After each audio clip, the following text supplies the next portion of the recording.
Ebbene sì, ho una confessione da farvi. Ciao amici, benvenuti in questo nuovo video. Sapete che cos'è la fuga di cervelli? Questa espressione è molto usata in Italia, andiamo a scoprire in questo video che cosa significa.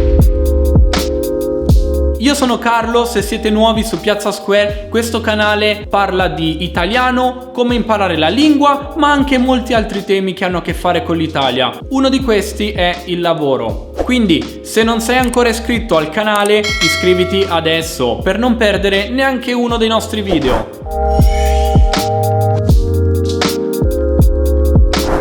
La fuga di cervelli, la fuga di cervelli. Ne parlano tutti in Italia, ne parlano al telegiornale, ne parlano le persone al bar. La fuga di cervelli è un'espressione che si usa in Italia per descrivere i talenti italiani che magari dopo gli studi vanno a lavorare all'estero. La fuga di cervelli infatti si associa a un qualcosa di negativo. È come dire, questi ragazzi che si sono educati in Italia, che sono cresciuti in Italia con le nostre scuole, con le nostre università, quando finiscono il loro percorso di studi vanno poi a vendere le loro competenze nel mondo del lavoro, però non a casa nostra. Ebbene sì, ho una confessione da farvi, miei cari amici.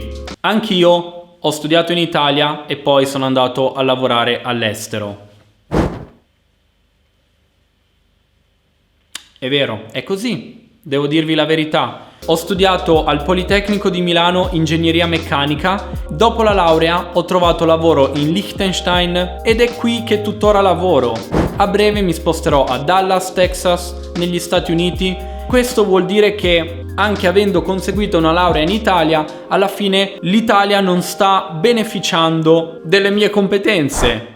Ci sono tanti motivi dietro questa scelta, andiamo a vedere quelli che secondo me sono i 3 motivi principali perché gli italiani, specialmente i giovani, specialmente i talenti, decidono di lavorare all'estero.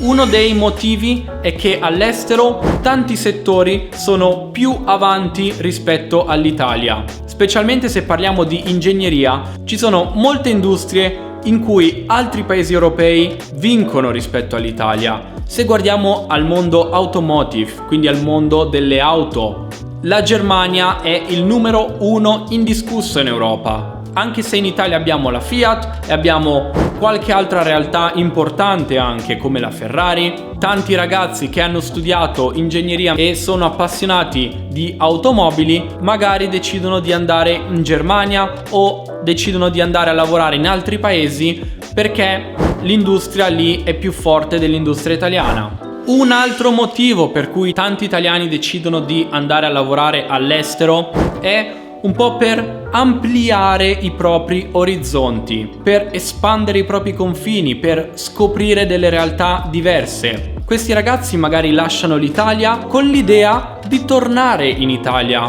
dopo un po' di anni, però magari poi sai com'è, trovi la fidanzata nel posto dove stai lavorando e magari in Italia non ci torni più. Un altro motivo sono le tante pecche del sistema italiano che conosciamo già, di cui se ne parla tanto e di cui tanti si lamentano. Purtroppo in Italia molte volte le cose non funzionano al meglio. E vedete, miei cari amici, anche se io sono italiano e amo l'Italia, devo essere onesto con voi. In Italia tante volte le persone non sono puntuali. Questa cosa non è molto professionale. Un'altra delle pecche del sistema italiano, a mio parere, è che si tende a dare poca responsabilità ai giovani. A un giovane basta dargli delle responsabilità per sentirsi appagato e soddisfatto di quello che sta facendo. C'è tante volte lo stereotipo che al ragazzino neolaureato lo si usa solo per fare le fotocopie e portare il caffè.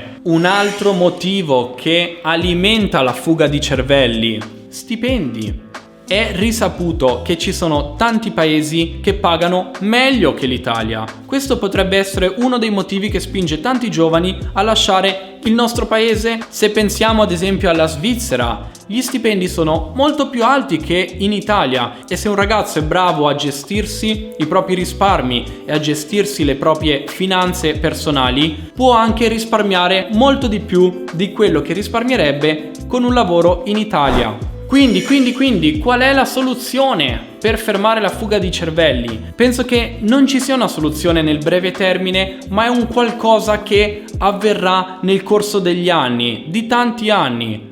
Magari quando la mia generazione sarà quella che prenderà le decisioni, qualcosa cambierà? Speriamo.